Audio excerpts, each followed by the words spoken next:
Pre conception care म्हणजे गर्भधारणा पूर्वीचा जो 3 महिन्याचा कालावधी असतो तेव्हा कोणती काळजी घ्यावी. तर बेसिकली त्या 3 महिन्यातच आईसाठी जे काही न्यूट्रिएंट्स असतात, फॉलिक ॲसिड जे आवश्यक असतं. त्याचप्रमाणे आईला काही आधीचे डिसीज आहेत का? किंवा हिमोग्लोबिन चेक करणे, थायरॉईड किंवा वजन जास्त आहे का?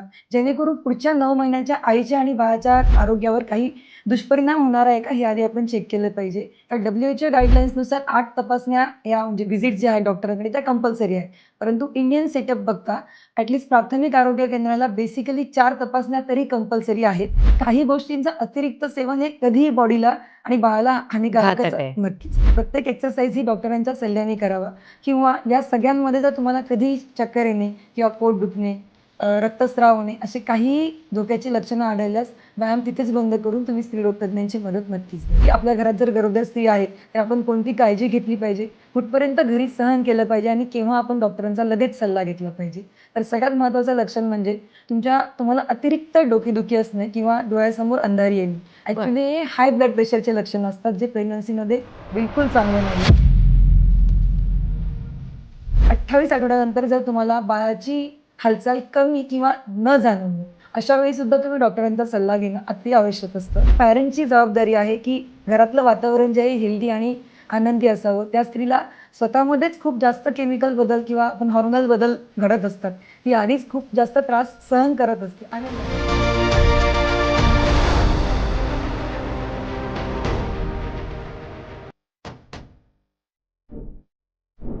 नमस्कार. नायला फार्मा प्रस्तुत द व्हाईट कोट डायलॉग्स या आपल्या आरोग्यविषयक पॉडकास्टमध्ये आपल्या सगळ्यांचं मनापासून स्वागत.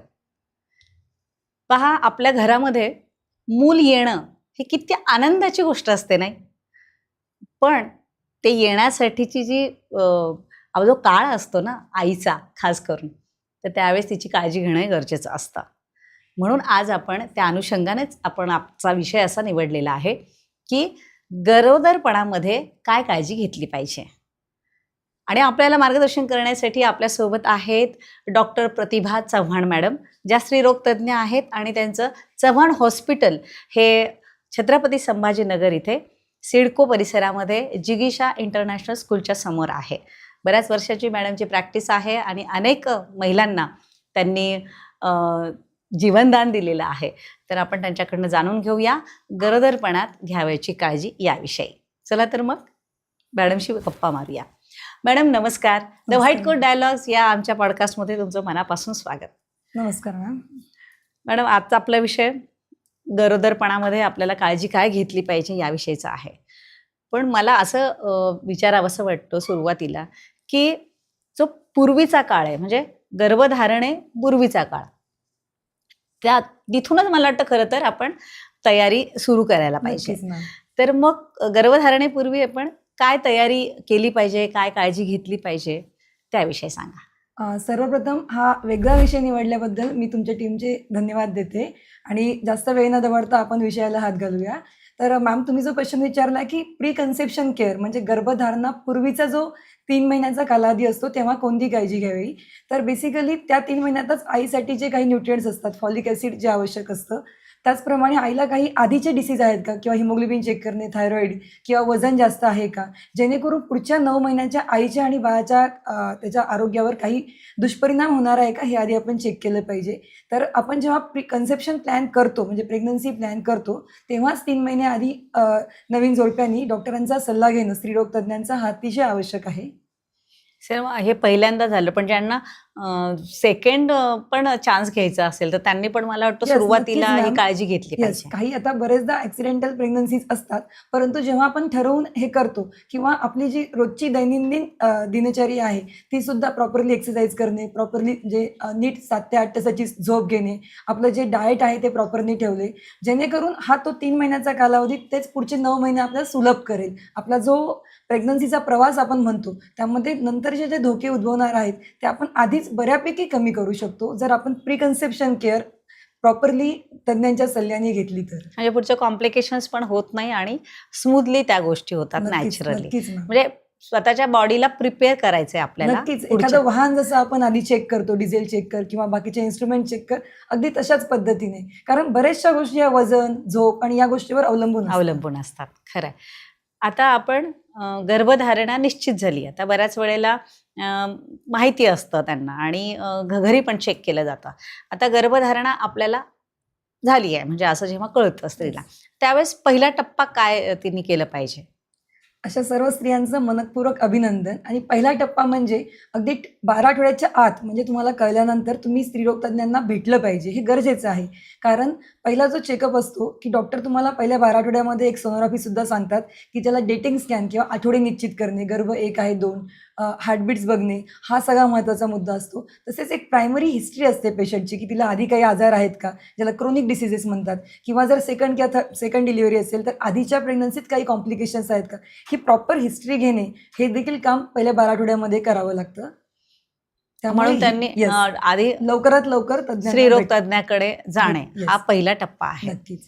तर मग जेव्हा आपण डॉक्टरकडे जातो, तुम्ही ह्या सगळ्या तर गोष्टी करतातच. मग त्यावेळेला काही चाचण्या, तपासण्या असं काही असतात? नक्कीच. आपण जो म्हणतो की पहिल्या 12 आठवड्यापर्यंतच पहिली व्हिजिट झाली पाहिजे. तर त्यामध्ये ज्या अँटीनेटल ANC प्रोफाईल त्याला जे म्हणतो, अँटीनेटल केअर प्रोफाईल, म्हणजे ज्या 9 ते 10 चाचण्यांचा ग्रुप आहे, जो डिलिव्हरीसाठी अत्यावश्यक आहे. काही आपल्या एक्स्ट्रा पण चाचण्या आहेत, त्याची पण मी तुम्हाला थोडक्यात माहिती देते. तर बेसिक ज्या 9 ते 10 आहे, हिमोग्लोबिन जे म्हणतो, कंप्लीट ब्लड काउंट, त्या व्यक्तीचं जे HB आपण जे म्हणतो आपल्या भाषेमध्ये. सेकंड असतं ब्लड ग्रुपिंग, कारण RH निगेटिव्ह, पॉझिटिव्ह हा सुद्धा एक मुद्दा असतो, की आईचा ब्लड ग्रुप निगेटिव्ह आहे की पॉझिटिव्ह. नंतर HIV, HbS, AG आणि VDRL हे सेरोलॉजी टेस्ट आपण ज्या ब्लडच्या म्हणतो. तसेच thyroid, free thyroid, T3, T4, sugar test, urine test, ह्या अत्यावश्यक तपासण्या आहेत ज्या आपण आधी केल्या पाहिजेत. कारण थायरॉईड किंवा दुसरे काही आजार जर असतील तर त्यावर आपल्याला उपाययोजना लवकरात लवकर त्याचा बाळाला त्रास न होण्याआधी सुरू करू शकतो. तसेच सोनोग्राफीसुद्धा असतात. त्याचे मी पुढच्या येणाऱ्या क्वेश्चन्समध्ये तुम्हाला प्रॉपरली गाईड करते. तर आता तुम्ही म्हणालात मॅडम की ANC तपासणी. तर ANC तपासणी म्हणजे काय? ANC म्हणजे अँटीनेटल केअर. मराठीमध्ये गर्भधारणा असताना आईची आणि बाळाची जी घ्यायची काळजी आहे, त्या दरम्यान जर काही असतील धोके तर ते ओळखणे, त्यावर ट्रीटमेंट करणे आणि प्रॉपरली प्रेग्नन्सी राहिल्यापासून डिलिव्हरी पर्यंत जी प्रसूतीपर्यंतची जी काळजी आहे, यालाच अँटीनेटल केअर म्हणतात. हा 9 महिन्याचा जो कालावधी आहे, यालाच अँटीनेटल केअर असं म्हणतात. मॅडम एक साधारण आपण गरोदरपणाचे 9 महिने, 9 महिन्यामध्ये 3-3 महिन्याचा एक आपण ब्रेक करतो, म्हणजे पहिलं त्रैमासिक, दुसरं आणि तिसरं. तर या तीनही त्रैमासिकांमध्ये एक तपासण्या, चाचण्या कोणत्या असतात आणि त्याचं वेळापत्रक काय असतं? नक्कीच मॅम. ॲक्च्युली हा विषय प्रत्येक पेशंट थ्रू डिफरन्शिएट होतो. परंतु जे आपण साधारणतः सगळ्यांसाठी लागू पडतं, तर WHO गाईडलाईन्सनुसार 8 तपासण्या या म्हणजे व्हिजिट जे आहे डॉक्टरांकडे त्या कंपल्सरी आहे. परंतु इंडियन सेटअप बघता ॲटलीस्ट प्राथमिक आरोग्य केंद्राला बेसिकली 4 तपासण्या तरी कंपल्सरी आहेत. अतिरिक्त तपासण्या पेशंटला जर काही हाय रिस्क घटक असतील तर डॉक्टर तसा सल्ला देतात. फर्स्ट व्हिजिट जी आहे ती पहिली त्रैमासिकमध्ये जे म्हणतो फर्स्ट ट्रायमेस्टरमध्ये, ती 12 आठवड्याच्या आत असावी, जेणेकरून तेव्हा त्या ANC प्रोफाईलच्या तपासण्या, रक्त तपासण्या आणि सोनोग्राफी त्यावेळी पेशंटची होते. दुसरी व्हिजिट जी असते आपल्याला ती आपण दुसरं त्रैमासिक किंवा सेकंड ट्रायमेस्टरमध्ये म्हणतो. ती 14 ते 26 आठवडे यामध्ये कंपल्सरी असते. त्यामध्ये एक 20व्या आठवड्याला एक ॲनॉमली स्कॅन, म्हणजे बाळाच्या काही अवयवामध्ये काही अवगुण किंवा काही त्रास आहे का हे आपल्याला कळतं आणि त्याच्यानुसार उपाययोजना करता येतात. ही एक आवश्यक असते. थर्ड जी व्हिजिट आहे तुमची, ही तिसऱ्या मासिकामध्ये आपण म्हणतो किंवा थर्ड ट्रायमिस्टरमध्ये आपण जी म्हणतो, ती 28 ते 34 आठवड्यामध्ये कन्सिडर करतात. यामध्ये एक परत आपण सोनोग्राफी करतो, की जेणेकरून आईची जी आठवडे आहेत आणि बाळाची जी आठवड्यानुसार बाळाची ग्रोथ बरोबर आहे. ग्रोथ इंटरव्हल स्कॅन त्याला म्हणतात. तर तो आपण तेव्हा करतो. बाळाची वाढ, पाण्याची तपासणी, बाळाचे हार्टबीट्स हे सगळं त्यामध्ये कन्सिडर करतात. आणि एक लास्ट व्हिजिट जी असते ती 36 वीक्स नंतर, 36 आठवड्यानंतर आपण प्रसूतीसाठीची जी तयारी असते त्यासाठी एक लास्ट व्हिजिट असते. या इंडियन गाईडलाईन्सनुसार आहेत, परंतु मिनिमम ॲटलीस्ट 8 व्हिजिट तरी आपण केल्या पाहिजेत. म्हणजे तेवढ्या वेळ डॉक्टरांकडे जाणं हे क्रमप्राप्त आहे. काही गोष्टी अंगावर काढू नये. नक्कीच. थोडक्यात बघा मॅडम, गरोदरपणामध्ये एक बाळाला आई कॅरी करत असते. येस. त्याच्यामुळे तिच्या आहारावर खूप लक्ष दिलं पाहिजे, कारण 2 जीवांना तो आहार जात असतो. तर अशा वेळे आहारामध्ये काय काळजी घेतली पाहिजे, कशा पद्धतीचा आहार असावा, तीनही मासिक म्हणजे आपण त्रैमासिक ज्याला म्हणतो त्यामध्ये? मॅम, पहिल्या 3 महिन्यामध्ये बऱ्याचशा स्त्रियांना उलटी, मळमळ किंवा यात सगळ्यांचा त्रास असतो. त्यामुळे या 3 महिन्यामध्ये बेसिक ज्या नीड्स आहेत, म्हणजे रोजचं जेवण जरी तुम्ही व्यवस्थित घेतलं आणि डॉक्टरांच्या सल्ल्याने त्यात गोळ्या घेतल्या, तर हा त्रास कमी करता येतो. परंतु सेकंड आणि थर्ड ट्रायमिस्टर जे आपण म्हणतो, दुसरं आणि तिसरं त्रैमासिक, त्यामध्ये विशेष जेवणाची आणि डाएटची काळजी घेतली पाहिजे. कारण इंडियन गाईडलाईन्सनुसार 300 किलो कॅलरीज पर डे, म्हणजे या अतिरिक्त आपल्या रुटीन जेवणापेक्षा आपण एक्स्ट्रा घेतल्या पाहिजेत. तर यामध्ये काही आपले जे टॅबलेट्स आहेत किंवा अतिरिक्त आपल्याला जे न्यूट्रिएंट्स आहेत ते डॉक्टर देतात तुम्हाला. परंतु आपल्या रोजच्या जेवणामध्येही अतिशय अतिप्रथिनयुक्त म्हणजे प्रोटीनयुक्त आहार आपण घेतला पाहिजे. कारण 60 ते 70 ग्राम्स पर डे एवढे प्रोटीन्स आपल्याला त्या काळामध्ये लागत असतात. त्यामुळे आपल्याला चांगल्या क्वालिटीचं म्हणजे प्रोटीनयुक्त आहार, दूध, दही, तूप, पनीर, तुम्ही नॉनव्हेज घेत असाल तर तुम्हाला अंडी आणि फिश या काळामध्ये घेता येतात. तसेच दुधाचे सगळे प्रकार तुम्ही या काळात घेतले पाहिजे. सगळ्या प्रकारच्या डाळी, मोड आलेले कडधान्य, व्हेजिटेबल्स, रोज एक फळ या प्रकारात आपला आहार आपण डिफरन्शिएट केला पाहिजे, जेणेकरून सगळे न्यूट्रिएंट्स आपल्या बॉडीला आणि सोबतच आपल्या बाळाला गेले पाहिजेत. आणि संतुलित आहार घेऊन हे नक्की. काळजीपूर्वक घेतलं पाहिजे, की मला हे मिळालं पाहिजे, ते मिळालं पाहिजे. आपल्याला काय आवडतं, काय नाही Yes. आवडतं त्यापेक्षा. सोबतच काही गोष्टी करू नये हा सुद्धा एक मुद्दा आहे घेण्यासोबत. तर काही गोष्टींचं अतिरिक्त सेवन हे कधीही बॉडीला आणि बाळाला हानिकारकच घातक आहे. नक्कीच. तर अतिरिक्त चहा, कॉफी, कारण कॅफीन आणि टॅनिन जे आहे हे सुद्धा हीट वाढवणारं कंडिशन आहे. त्यामुळे याचं अतिरिक्त 2 किंवा 2पेक्षा जास्त सेवन करू नये. तसेच मद्यपान आणि धूम्रपान हे नकोच, म्हणजे याला काही लिमिट नाही, तर हे नाहीच पाहिजे ॲक्च्युली प्रेग्नन्सीमध्ये किंवा इतरही काळामध्ये त्याचा बाळावर जास्त वाईट परिणाम होतो. तसंच दुसऱ्या गोष्टींमध्ये जे आहे आपण अतिरिक्त मोबाईल पाहणे, टेलिव्हिजन पाहणे या गोष्टीसुद्धा टाळाव्यात. कारण रेडिएशन्स आता आपण ज्या जमान्यात राहतोय, तर अतिरिक्त रेडिएशन्ससुद्धा बाळापर्यंत पोहोचतात. याची होणाऱ्या आईने काळजी घ्यावी. हो, म्हणजे ते नकळतपणे होऊ शकतं. कारण Yes. त्याचा वापर खूप आहे आपला. खूप जास्त. त्याच्याशिवाय दिवस उगवत नाही आणि संपतही नाही. नक्कीच. स्क्रीनिंगपासून पण लांब नक्कीच, राहायला पाहिजे. नक्कीच. मॅडम, आता हे आपल्या रोजच्या जेवणात त्यांनी प्रयत्न केला पाहिजे, की सगळे हे संतुलित आहार मिळाला पाहिजे. येस. तर तरी पण आपल्याला काही कमतरता असते जे जेवणातनं मिळत नाहीत. तर डॉक्टर्स लोकं काही तुम्ही सजेस्ट करतात सप्लिमेंटरी. तर ते सप्लिमेंटरी घेतलंच पाहिजे आणि कोणते घेतलं पाहिजे? नक्कीच मॅम, मी आधी बोलल्याप्रमाणे फॉलिक ॲसिड हे प्री प्रेग्नन्सी म्हणजे प्रेग्नन्सीच्या आधी 3 महिन्यापासून चालू करावं आणि नंतर ते कंटिन्यू करावं.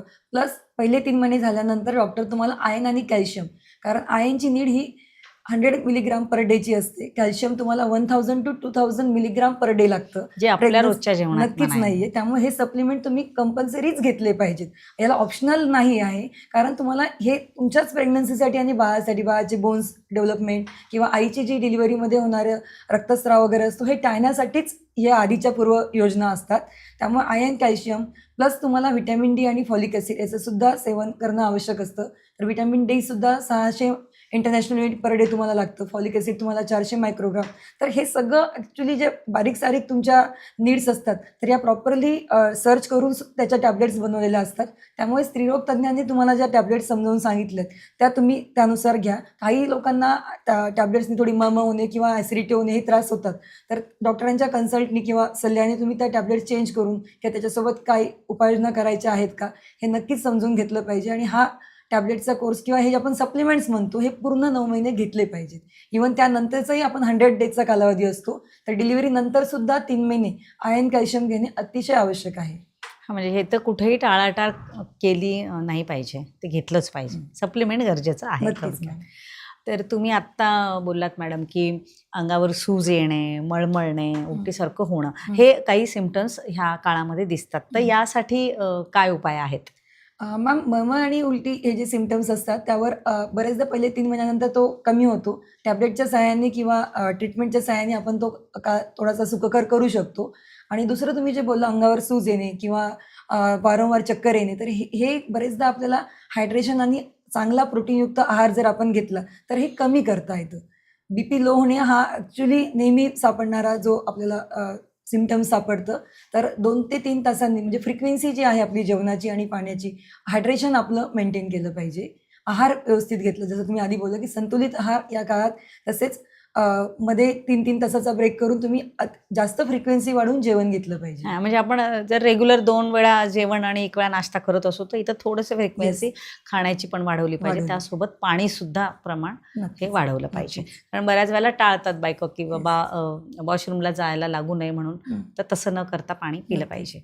तर ह्या काळामध्ये आरोग्याच्या दृष्टीनं काही योगासनं, व्यायाम असं काही केलं पाहिजे आणि करायची गरज असेल तर ते कोणते? नक्कीच मॅम. हा ॲक्च्युअली प्रेग्नन्सी हा आपला नैसर्गिक आपल्याला दिलेली देण आहे देण आहे. देवाची. अगदी. त्यामुळे त्याला असं कंप्लीट बेड रेस्ट हवं किंवा काहीच करायचं नाही असं कधीच नसतं. तर तुम्ही तुमचे रुटीन जे दैनंदिन कामं आहेत ते पूर्ण करू शकता. सोबत तुम्हाला प्रेग्नन्सी सुखकर व्हावी किंवा तुमचे काही अजून काही आजार असतील ते कमी व्हावेत म्हणून रुटीन जेवणानंतर 20 ते 30 मिनिटं चालणे हा सगळ्यात बेस्ट व्यायाम आहे. तसंच जर कोणाला आवडत असेल तर तुम्हाला 15 ते 20 मिनिटं स्विमिंग किंवा एरोबिक्ससुद्धा जे बेसिकली एरोबिक्स आहे, वजन न उचलता वगैरे हे तुम्ही करू शकता. तसेच काही पेशंटला मात्र म्हणजे आता मी हे जे बोलते हे सर्वसाधारण सगळ्यांसाठीच बोलते. परंतु काही पेशंटचा वार खाली असणे किंवा दुसरे ट्विन्स प्रेग्नन्सी असणे किंवा दुसरे काही जर आजार असतील, तर प्रत्येक एक्सरसाइज ही डॉक्टरांच्या सल्ल्याने करावा किंवा या सगळ्यांमध्ये जर तुम्हाला कधी चक्कर येणे किंवा पोट दुखणे, रक्तस्राव होणे असे काही धोक्याची लक्षणं आढळल्यास व्यायाम तिथेच बंद करून तुम्ही स्त्रीरोग तज्ञांची मदत नक्कीच घ्यावी. हां, म्हणजे ते सुद्धा मार्गदर्शनाखाली नक्कीच. स्त्रीरोग आणि तज्ञाच्या योगासनं जो आपण म्हणतो प्रसूती दरम्यानचे जे योगासन असतात, हा सगळ्यात चांगला उपाय आहे कारण तुमचं मानसिक आणि फिजिकल दोन्ही आरोग्य योग सांभाळतं. त्यामुळे त्यावर सुद्धा तुम्ही भर देऊ शकता. त्यामध्ये तोच रूल आहे की स्ट्रेचिंग ही जास्त अव्हॉइड करावी. जे तुम्हाला सुखकर वाटतं त्याच गोष्टी तुम्ही कराव्यात. म्हणजे आरामदायक हलके-फुलके एक्सरसाइज नक्कीच. करायला हरकत नाही. नक्कीच. त्यासोबत प्राणायाम वगैरे पण नक्कीच. करू शकतात. मॅडम आता हे 9 महिन्यामध्ये जसे पहिले 3 महिने, नंतर मधले 3 महिने, शेवटचे 3 महिने. तर ह्या पहिल्या त्रैमासिकामध्ये आणि नंतरच्या आणि शेवटच्या तर ते बदल होत राहतात, बाळाची वाढ होते. तर मग अशा वेळेला ह्या तिन्ही मासिकांमध्ये कशी काळजी घेतली पाहिजे? नक्कीच मॅम. चांगला प्रश्न आहे. ॲक्च्युअली पहिला त्रैमासिक हा थोडासा नाजूक आपण जे पकडतो त्यामुळे पहिल्या 3 महिन्यामध्ये आणि एक शेवटचे 3 महिने यामध्ये घ्यायची काळजी थोडीफार सारखीच आहे. मधलं त्रैमासिक जे आहे सेकंड ट्रायमेस्टर तेव्हा आपण थोडंसं सेफ असतो. ठीक आहे. तर पहिल्या त्रैमासिकामध्ये जास्त दूरचा प्रवास टाळणे, अतिरिक्त वजन न उचलणे या गोष्टी आपण सांभाळल्या पाहिजेत. तसेच तिसरं ट्रायमेस्टर जे आहे यामध्ये काही जे डिलिव्हरीचे धोक्याचे लक्षणं असतात हे कधी-कधी लवकर आपण कधी-कधी काळापूर्वी म्हणजे प्रीटर्म लेबर ज्याला म्हणतात तसे होण्याची शक्यता असते. तर शेवटच्या 3 महिन्यामध्ये सुद्धा तुम्हाला जास्त दूरचा प्रवास न करणे, जास्त वजन न उचलणे ही काळजी घ्यायची आहे. तुम्हाला आवश्यक असणारी काही सर्जरीज असतील अगदी की ज्या करणे आवश्यक आहेत किंवा काही ट्रॅव्हलिंग असेल, तर हे सेकंड ट्रायमेस्टरमध्ये तुम्हाला करणं सेफ आहे.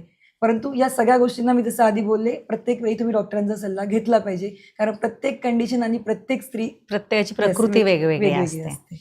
आता तुम्ही म्हटले मॅडम धोक्याची लक्षणं म्हणजे हं. वॉर्निंग साईन्स हं. असे कोणते असतात ते साईन्स आणि केव्हा असं आपल्याला वाटलं पाहिजे की नाही आता ही धोक्याची लक्षणं आहे ना, आता आपण डॉक्टरांकडे त्वरित गेलं पाहिजे? हा सगळ्यात महत्त्वाचा मुद्दा आहे. मी माझ्या आज सर्व पेशंट्सला किंवा जे आपलं पॉडकास्ट बघताय, हा प्रत्येकाला कळला पाहिजे, की आपल्या घरात जर गरोदर स्त्री आहे, तर आपण कोणती काळजी घेतली पाहिजे, कुठपर्यंत घरी सहन केलं पाहिजे आणि केव्हा आपण डॉक्टरांचा लगेच सल्ला घेतला पाहिजे. तर सगळ्यात महत्त्वाचं लक्षण म्हणजे तुम्हाला अतिरिक्त डोकेदुखी असणे किंवा डोळ्यासमोर अंधारी येणे. ॲक्च्युली हे हाय ब्लड प्रेशरचे लक्षण असतात, जे प्रेग्नन्सीमध्ये बिलकुल चांगलं नाही आहे. त्यामुळे हे दोन्ही घटक आढळल्यास लगेच डॉक्टरकडे जाणे. सेकंड पॉईंट आहे तुम्हाला छातीमध्ये जळजळ होणे किंवा व्हॉमिटिंग होणे, हे सुद्धा प्रीक्लॅम्पशिया अति रक्तदाबाचं लक्षण आहे. तिसरा पॉईंट आहे 28 आठवड्यानंतर जर तुम्हाला बाळाची हालचाल कमी किंवा न जाणवणे, अशा वेळी सुद्धा तुम्ही डॉक्टरांचा सल्ला घेणं अति आवश्यक असतं. कारण त्याच्या मागचे कारणं, सोनोग्राफी डॉक्टर वेळेवर करून त्याच्या पुढची उपाययोजना करू शकतात. चौथा पॉईंट आहे योनी मार्गातून रक्तस्राव होणे किंवा पाणी चालू होणे, हे सुद्धा डिलिव्हरीचे किंवा दुसरे धोक्याचे लक्षणं तुम्हाला इंडिकेट करतात. तेव्हा यातले काहीही लक्षणं आढळल्यास तुम्ही लवकरात लवकर तुमच्या हॉस्पिटलला जाणे अतिशय आवश्यक असतं. मॅडम हाय बीपीचं तुम्ही बोललात तर ते साधारण नॉर्मल स्त्रीला सुद्धा शेवटच्या मला वाटतं त्रैमासिकामध्ये तो संभवू शकतो. येस. म्हणून ही काळजी घेणं गरजेचं आहे. लगेच डॉक्टरांकडे गेलं पाहिजे. तर कुटुंबातल्या लोकांची सुद्धा खूप मोठी जबाबदारी असते की त्यांनी सुद्धा त्या स्त्रीची काळजी घेतली पाहिजे. नक्कीच अशा मॅम, वेळेला कारण तिचं भावनिक आणि शारीरिक तिच्यामध्ये बदल होत असतात. तर त्यावेळेस तिचं भावनिक म्हणा किंवा शारीरिक तिचे जे काही मतं आहे किंवा तिची जी भावना आहेत त्या कशा जपल्या गेल्या पाहिजेत? नक्कीच मॅम. आम्ही नेहमी हॉस्पिटलला मी ओपीडीत एक कन्सल्ट करताना वाक्य वापरते, की फक्त आई म्हणजे प्रेग्नंट नाहीये, तर आई-वडील दोघंही प्रेग्नंट आहेत. कारण त्या दोघां पॅरेंटची जबाबदारी आहे, की घरातलं वातावरण जे आहे हेल्दी आणि आनंदी असावं. त्या स्त्रीला स्वतःमध्येच खूप जास्त केमिकल बदल किंवा आपण हॉर्मोनल बदल घडत असतात. ती आधीच खूप जास्त त्रास सहन करत असते आनंदाने. तर त्यावेळी जर घरातलं वातावरण चांगलं असेल, प्रफुल्लित असेल, तर नक्कीच त्याचा आईच्या आरोग्यावर आणि म्हणजेच फ्युचरमध्ये म्हणजे मानसिक बाळाच्या आणि शारीरिक आरोग्यावर आरोग्यावर नक्कीच खरंच नक्कीच परिणाम होईल. तर संपूर्ण घराने आईची काळजी घेणे, तसेच घरातलं वातावरण जे रीडिंग करणे, काही आपले जे सामूहिक सण फेस्टिवल्स असतात ते साजरे करणे, या सगळ्याच गोष्टींचा आईच्या आरोग्यावर खरंच खूप चांगला परिणाम होतो. म्हणजे घरामध्ये वाद किंवा हाय व्हॉल्यूममध्ये टेलिव्हिजन किंवा लाऊड साऊंडमध्ये काही न बघता, म्हणजे सगळं घरच त्या प्रवासामध्ये इन्क्लूड असलं पाहिजे. तर आईसाठी सुद्धा ती जर्नी खूप सोपी आणि बाळासाठी सुद्धा येणाऱ्या खूप सोपी होईल आणि आनंदी होईल. संपूर्ण परिवाराची ती जर्नी असली पाहिजे. नक्कीच. आणि मोठे आवाज किंवा आदळआपट किंवा जोरजोराने बोलणे याचाही हं. मला वाटतं बाळाच्या आरोग्यावर नक्कीच मॅम. परिणाम होत हं. असतो. गरोदरपणाची जी प्रोसेस आहे ती अतिशय आनंददायी आणि नैसर्गिक प्रक्रिया आहे. तर याच्यात काळजी घेताना आपण काही व्हॅक्सिनेशन्स पण डॉक्टर सुचवतात. तर ते कोणते आहेत? मॅम आपल्याला प्रेग्नन्सीमध्ये जे आहेत ना, टिटॅनस आणि टीडॅप वॅक्सिन जे असतं पर्टुसिससाठी, हे कंपल्सरी असतं आणि नवीन एक बूस्टर वॅक्सिन म्हणजे टीडॅप वॅक्सिन आलेलं आहे. हे दोन्ही वॅक्सिन पेशंटला टिटॅनस होऊ नये किंवा इन्फेक्शन होऊ नये डिलिव्हरीमध्ये म्हणून असतं. सेकंड जे आहे इन्फ्लुएन्झा वॅक्सिन आलेलं आहे, तर ते गव्हर्नमेंट सेटअपला फ्री ऑफ कॉस्टसुद्धा भेटतं. तर हे सुद्धा निमोनिया आईला किंवा होणाऱ्या बाळाला होऊ नये म्हणून अतिशय आवश्यक आहे. तर ह्या सगळ्या तिच्या गरोदरपणातल्या प्रवासामध्ये तिची शारीरिक तयारी, तिची मानसिक तयारी आणि प्रसूतीची तयारी हं. कशी असावी? नक्कीच मॅम. मी जसं सांगितलं आधी, की आपण प्रत्येक स्त्रीने, गरोदर स्त्रीने हे रजिस्ट्रेशन करणं हे अतिशय आवश्यक आहे. कारण त्यानुसार आपल्याला पुढच्या सर्वच गरोदरपणासाठी लागणाऱ्या ज्या सूचना असतात ते डॉक्टर व्यवस्थित देत असतात. ॲटलीस्ट 36 आठवड्यानंतर तरी, म्हणजे 36 वीक्स नंतर गरोदर स्त्रीने आपण कुठे डिलिव्हरी करणार आहे, आपलं जाण्याचं वाहन, या सगळ्या गोष्टी सुनिश्चित केलेल्या पाहिजे. त्यासाठी गव्हर्नमेंटने सुद्धा खूप जास्त उपाययोजना गरोदर स्त्रियांसाठी आणलेल्या आहेत. त्याचा सुद्धा स्त्रियांनी लाभ घ्यावा. परंतु हे सगळं सुनिश्चित असावं, म्हणजे डिलिव्हरीचा जो आपण म्हणतो की इमर्जन्सी प्रोसिजर किंवा इमर्जन्सी असते, सांगून येत नाही वेळ. तर तशा वेळी तुम्ही जर सगळ्या गोष्टी नोंदी केलेल्या असतील, तर ते स्त्रीसाठी सुद्धा आवश्यक असतं आणि संपूर्ण कुटुंबाने सुद्धा याची जबाबदारी घेतली पाहिजे स्त्रीबरोबरच. कारण बऱ्याच वेळेला सासरून माहेरी जातात ना डिलिव्हरीसाठी, मग येस. तिथले डॉक्टर निश्चित नसतात. तर ती वेळेवर गडबड होऊ नये. मग तिकडचे डॉक्टर जर त्यांना घ्यायचे त्यांनी आधी जाऊन तिथे सुद्धा नक्कीच नोंदणी मॅम. रजिस्ट्रेशन केली करणं पाहिजे. जे आहे आणि पुढच्या स्त्रीरोग तज्ञांना सुद्धा त्याची कल्पना देणं, फाईल दाखवणं, तुमच्या आधीच्या आधीची काय येस, ट्रीटमेंट चालू तुमचे आहे. काही हाय रिस्क फॅक्टर्स असतील, तुम्हाला काही दुसरे त्रास असतील, एक्स्ट्रा टॅबलेट्स काही चालू असतील, तर हे डॉक्टरांना कल्पना देणं खूप गरजेचं आहे. तुम्ही आत्ता शासनाच्या योजनांबद्दल बोललात. हं. कारण आता खरं जर पाहायला गेलं ना मॅडम, की एका बाळाला जन्म देणं ही तशी म्हणजे इकॉनॉमिकली जर पाहिलं आपलं पैशांनी, तर हं. बऱ्याच वेळेला तो पण एक एक स्ट्रेस असतो पालकांना, की सिझेरियन पण करावं लागलं तर त्याचा खर्च खूप मोठा असतो. तर त्यामुळे पण बऱ्याच वेळेला लोकं विचार करतात. तर शासनाच्या काय योजना आहेत, की ह्या गरोदरपणामध्ये त्यांचं सगळं सुखकर व्हावं आणि अशी वेळ आली सिझेरियनची तर त्यांना म्हणजे पैशांच्या दृष्टीनं सुद्धा काय मदत होते? नक्कीच मॅम, हा खूपच महत्त्वाचा मुद्दा आहे आणि भारतासारख्या जास्त लोकसंख्या असणाऱ्या देशासाठी तर खूपच महत्त्वाचा मुद्दा आहे. कारण दरवर्षी 2 कोटी डिलिव्हरी आपल्या देशामध्ये होतात. तर यातल्या मोर दॅन 70% जास्त डिलिव्हरी ज्या रजिस्टर्ड असल्या पाहिजे, असा शासनाचा नेहमीच हेतू राहिला आहे आणि त्यासाठी सरकारसुद्धा खूप जास्त उपाययोजना करतात. आमचं जे ऑब्स्टेट्रिक गायनेकॉलॉजीचं जे फेडरेशन आहे फॉक्सी, WHO, तसेच ministry of family and health वेलफेअरचे जे सगळेच घटक आहेत, यासाठी भरपूर उपाययोजना करतात. तुम्हाला गव्हर्नमेंटमध्ये या सगळ्या 9 मंथमध्ये भेटणाऱ्या टॅबलेट्स, तसेच जे सोनोग्राफी आहे त्या फ्री ऑफ कॉस्ट गव्हर्नमेंट करतं. सगळ्या फक्त तुम्ही तपासण्या घरून हॉस्पिटलमध्ये जाऊन रजिस्ट्रेशन केलं केलं पाहिजे. पाहिजे. हेही त्यासाठी आवश्यक आहे. तसेच आता नवीन जे आहे, की प्राथमिक आरोग्य केंद्रांतील जे लोकं आहेत, की जे प्रायव्हेट हॉस्पिटल्स अफोर्ड करू शकत नाही किंवा तुम्ही आत्ता बोलले तसं इकॉनॉमिकली ते तेवढे सबळ नसतील, तर तशा लोकांसाठी सुद्धा गव्हर्नमेंटने जे प्रायव्हेट सेक्टरचे स्त्रीरोग तज्ज्ञ आहे, तर दर महिन्याच्या 9 तारखेला त्यांच्यासाठी फ्री हेल्थ चेकअप करावं. त्यामध्ये जर काही हाय रिस्क घटक असतील, तर त्यांना पुढील टर्शरी सेंटर म्हणजे जे तिथले गव्हर्नमेंट सेटअप आहे, जिथे सर्व उपाययोजना आहेत, तिथे रेफर करावं. हा मुद्दासुद्धा आहे. आपले प्रधानमंत्री ती PMSMA म्हणजे प्रधानमंत्री सुरक्षित अभियान योजनाच आहे. तर बरं. तर त्याद्वारे सुद्धा स्त्रियांना सगळ्याच घटकांचा लाभ व्हावा. जे नवीन-नवीन आपल्याकडे अल्ट्रासाउंड म्हणा किंवा नवीन ज्या म्हणजे तपासण्या येत आधुनिक आहेत, उपचार पद्धती नक्कीच. आहेत हे त्यामध्ये काय? सगळ्यांना, तळागाळातल्या सगळ्या स्त्रियांना भेटावं मिळावी. यासाठी आहे. कारण तुम्ही आधी बोलले तसं मॅम, नवीन जी पिढी जन्माला येणार आहे ही आपल्या भारताचं उज्ज्वल भविष्य आहे, ती नक्कीच. सुदृढ आणि नक्कीच, निरोगी असणं खूप नक्कीच. गरजेचं तर आहे. डिलिव्हरी नंतर त्यावर काही उपाययोजना केल्यापेक्षा सरकारला ते माहित आहे की 9 महिने किंवा त्या 12 महिने आधी जर आपण स्त्रियांना सगळं पुरवलं तर नक्कीच त्याचा फायदा आपल्या याच्या पुढच्या पिढीसाठी नक्कीच. आणि यात फ्युचरबद्दल एक मॅटर्नल मॉर्टॅलिटी रेट MMR जो एक घटक असतो की स्त्रियांचं जे गरोदरपणातील आपण मृत्युमुखी पडणं किंवा हा जो प्रकार म्हणतो प्रमाण तर हे सुद्धा प्रमाण जर ANC केअर प्रॉपरली असेल तर नक्कीच 90% जास्त प्रमाणात कमी करता येईल. कारण ते धोक्याची घटक आहेत, जसे अनिमिया असेल, रक्त म्हणजे हिमोग्लोबिन कमी असणे, दुसरा जेस्टेशनल डायबिटीज म्हणजे प्रेग्नन्सीत होणारा मधुमेह, मधुमेह आहे, नक्कीच. BP वाढणं आहे. येस, आणि PIH जे म्हणतो की प्रेग्नन्सी इंड्यूस हायपरटेन्शन म्हणजे प्रेग्नन्सीमध्ये उद्भवणारा उच्च रक्तदाब, हे 3 ते 4 घटक असे आहेत की जे जास्तीत जास्त मॅटर्नल मॉर्टॅलिटी करतात. तर हे घटक नक्कीच जर आपण आधी म्हणजे याची धोक्याची लक्षणं ओळखून जर आपण याच्यावर उपाययोजना केली तर याचा प्रमाण खरंच खूप कमी होईल. म्हणजे निरोगी आई आणि निरोगी बाळ ही दोन्ही सोबत चालणारी डेफिनेशन आहे.